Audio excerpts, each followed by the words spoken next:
Hey guys, Victor Isibo here. Just a quick one. An acquaintance named OK reached out to me via WhatsApp, and this is what he had to say. Hey Vic, just a quick one. You know I have no job since I graduated. It's been from one menial job to another. My uncle in Switzerland finally came through, sent me 22.5 million naira. Should I a house? He wanted to say, should I build a house on that plot I inherited, or I should start a business? Kindly advise. Now, this is an unemployed university graduate who has been doing one menial job to another. Okay, he has no sustainable source of income. Now, the plot of land he inherited from his father, he is thinking of building a house on that plot of land with the money that his uncle sent to him. All right. He's been struggling to pay rent because I spoke to him on the phone after he sent this message, and he said he's been struggling to pay rent. So he feels that having this bulk money from his uncle is a way to build a house and never pay rent again. All right. Now, he wants my advice. I said, well, okay, I'll do the advice in a video so that you guys can benefit from it. All right. Now, if you're anxious to learn something new from this YouTube channel based on the inquiry of our friend, Mr. OK, please smash the subscribe button and also give this video a like right now because it helps the algorithm to recommend this video to more and more people. Very important question that this guy has asked. Okay. He has asked us. He has asked me. Now, am I in a position to answer this question? Yes, but there's somebody who is more qualified to answer this question, and his name is King Solomon. Okay, we have it on record that King Solomon is one of the wealthiest human beings that ever walked the surface of the earth. So, who better to guide us in such a critical question that has to do with wealth and money? Now, let us go to the Bible book of Proverbs, chapter 24, verse 27. All right? It doesn't matter if you're reading from King James Version, New World Version, and all that, but let us read Proverbs chapter 24, verse 27. It says in some versions, prepare your outside work, make it fit for yourself in the field, and afterward build your house. Let me read another version for you. This version is in pure and simple English, no bending of corners. It says, don't build your house and establish a home until your fields are ready and you are sure that you can earn a living. Answers the question. All right? Prepare your outside work, make it fit for yourself in the field. Okay? Take care of your stomach first. Take care of your cash flow first. Create sustainable, consistent cash flow before thinking of building a house. All right? You don't want to be a hungry landlord. Okay? A tenant that has a good passive source of income is better than a broke landlord, especially when you're living in the house. All right. So my advice to you, okay, is don't be that landlord who is hungry. Don't be that landlord who is in debt. Don't be that landlord who cannot provide for his family. Okay. You're going to throw in 22.5 million, 22.5 million to build a house, and you're broke. You can't even buy a car. You can't fuel your car. You can't pay your children's school fees. You're broke, but you have a roof over your head. Doesn't make sense. Now, the question is, now that King Solomon has said this thing this guy wants to do does not make sense, now back to me.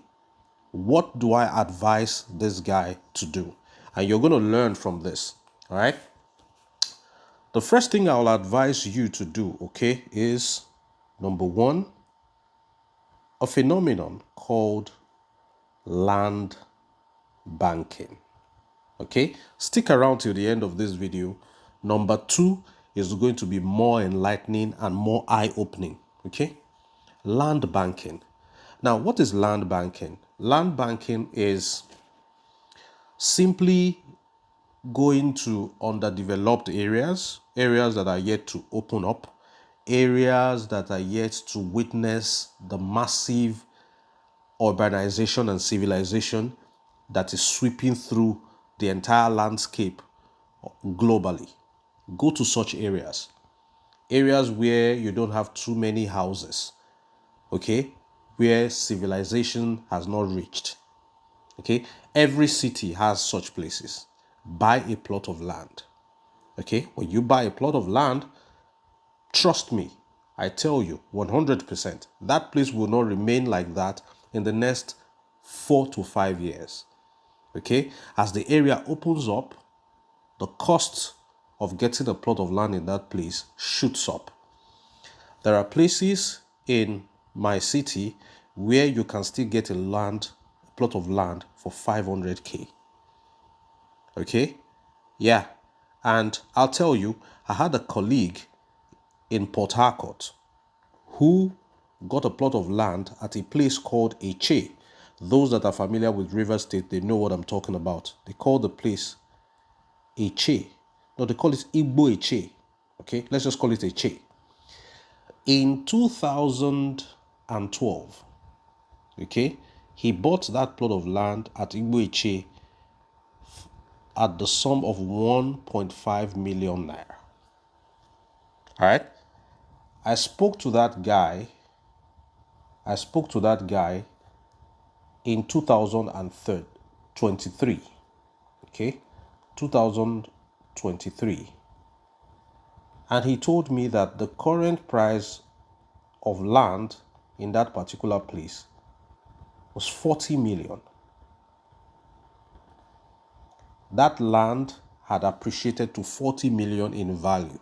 And he told me then that he wasn't going to sell, that he was foreseeing further appreciation because that place was beginning to open up with oil and gas servicing companies trooping in.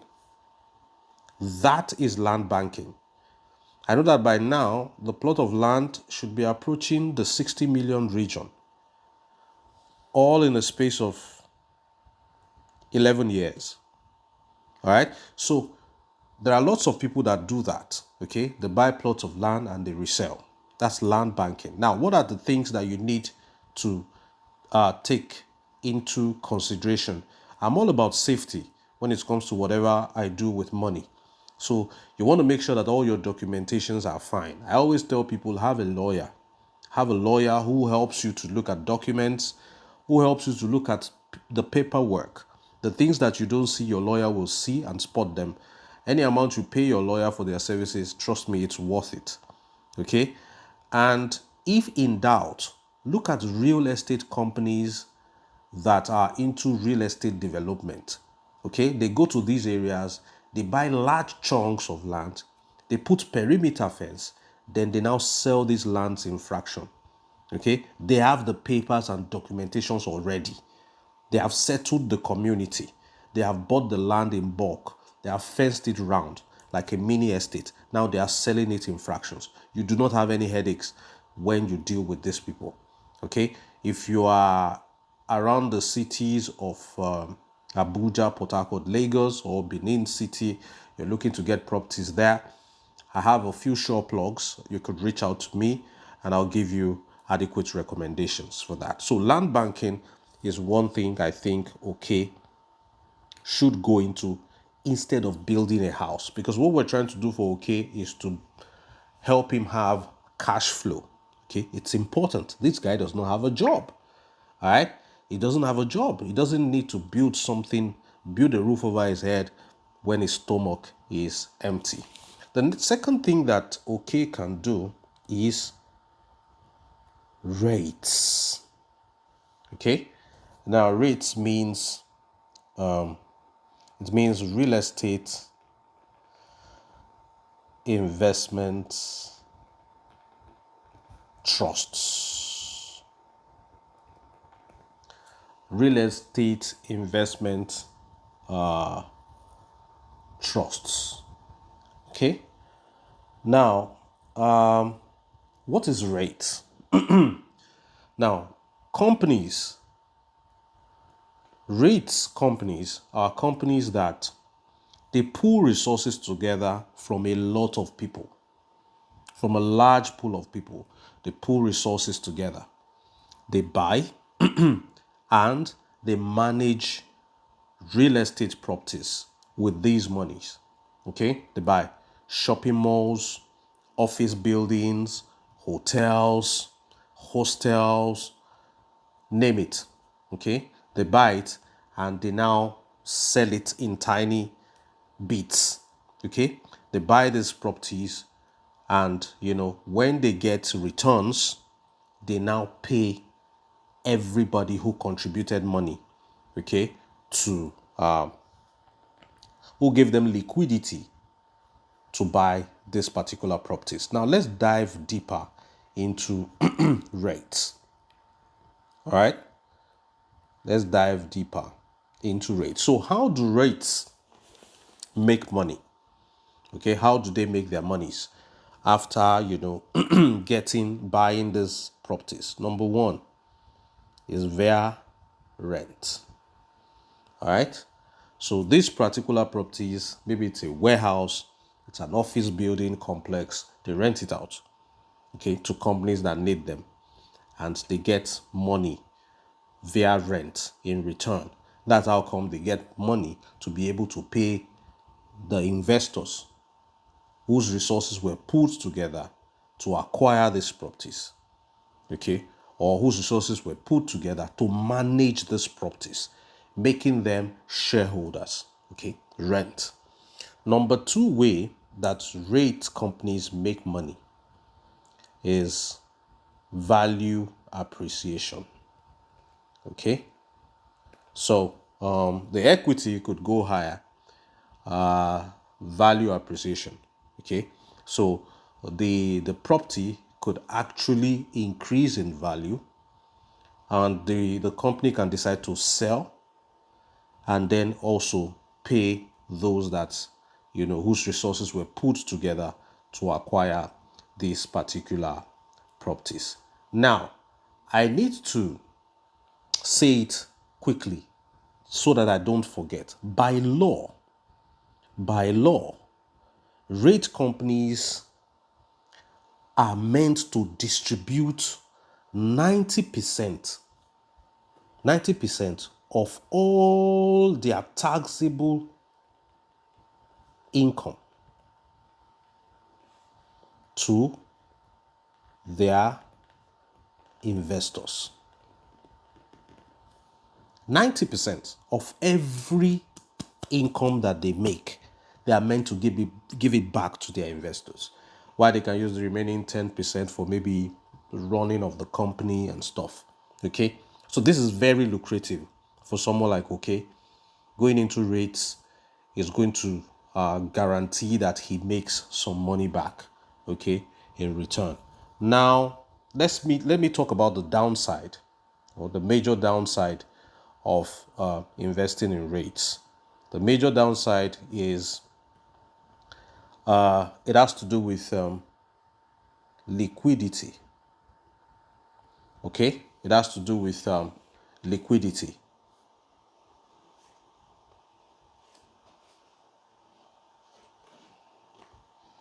So the major downside has to do with liquidity. Okay, when you go into REITs, you're not going for share appreciation. Okay, let's say you buy a REIT, okay, a UACN rates at say maybe $2 per unit. Okay, now you're not going into rates because you're anticipating that this value will shoot up to say maybe $4 so that you will sell it. You're not in need for share value appreciation. You are in it for what? For the dividends.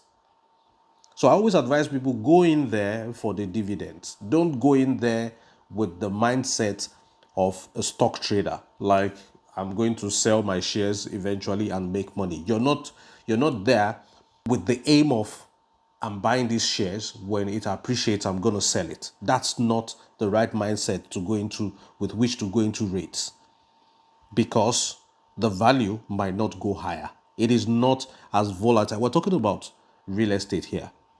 Okay, S&P 500's stocks, they are more volatile. Okay, when it comes to value appreciation.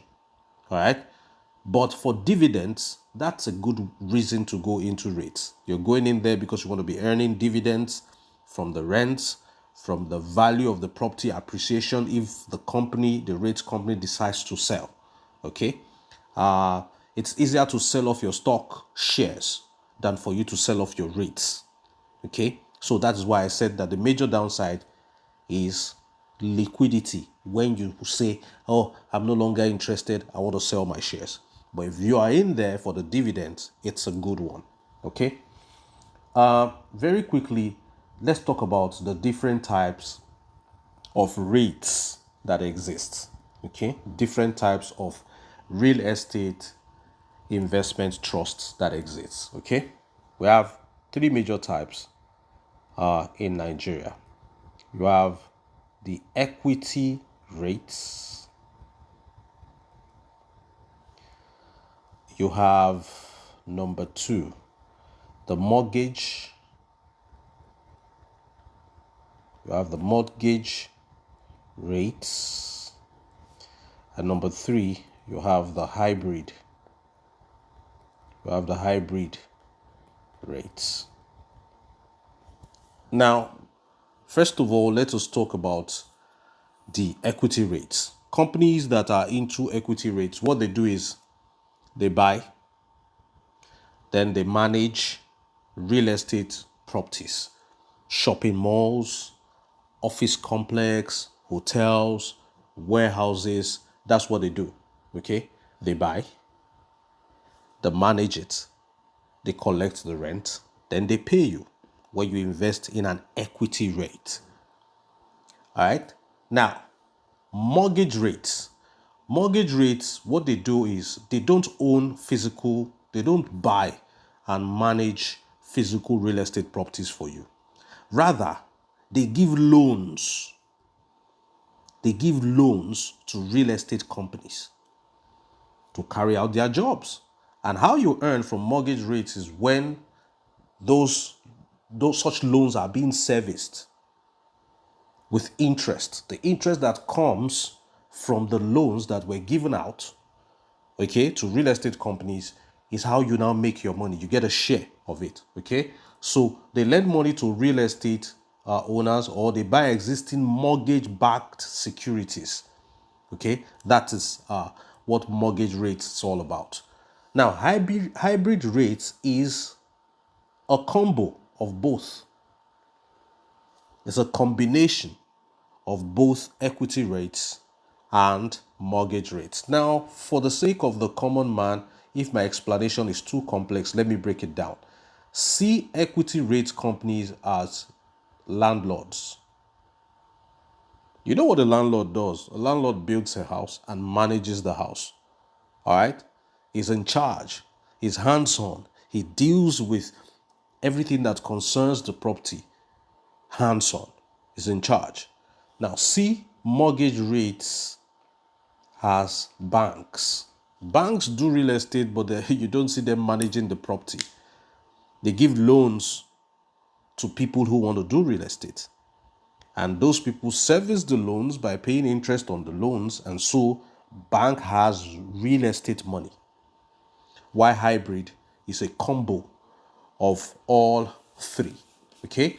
Now, there are several applications that you can download, and it helps you to begin to invest in both US and Nigerian REITs. Okay.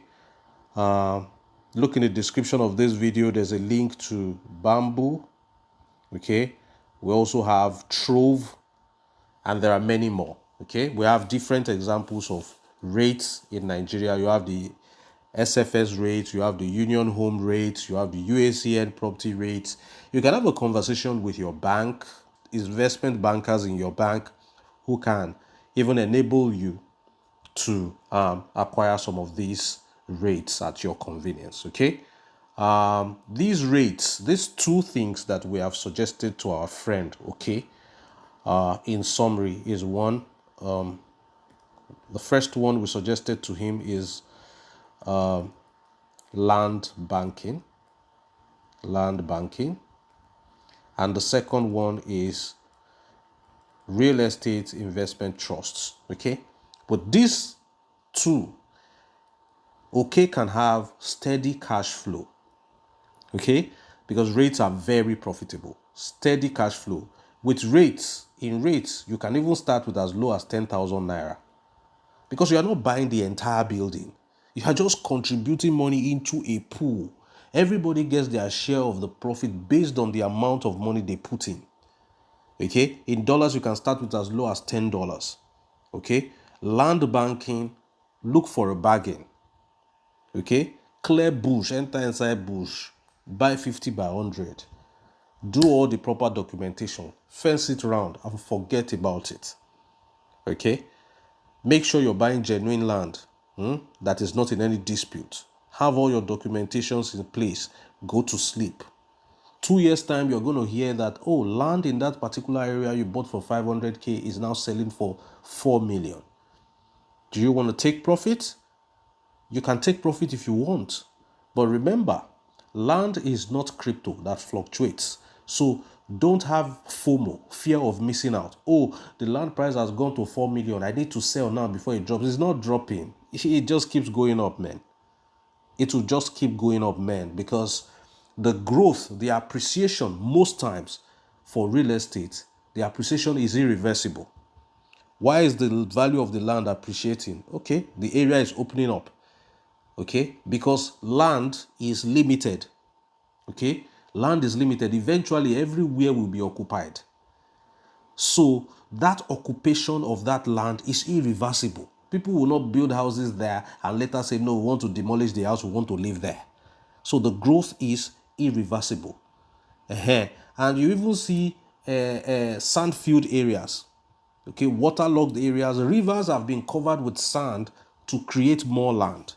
Okay, so you need a piece of the earth.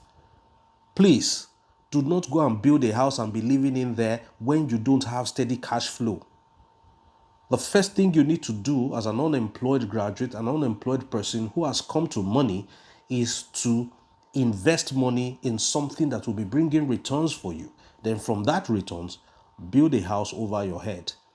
It is even wiser for you to remain a tenant.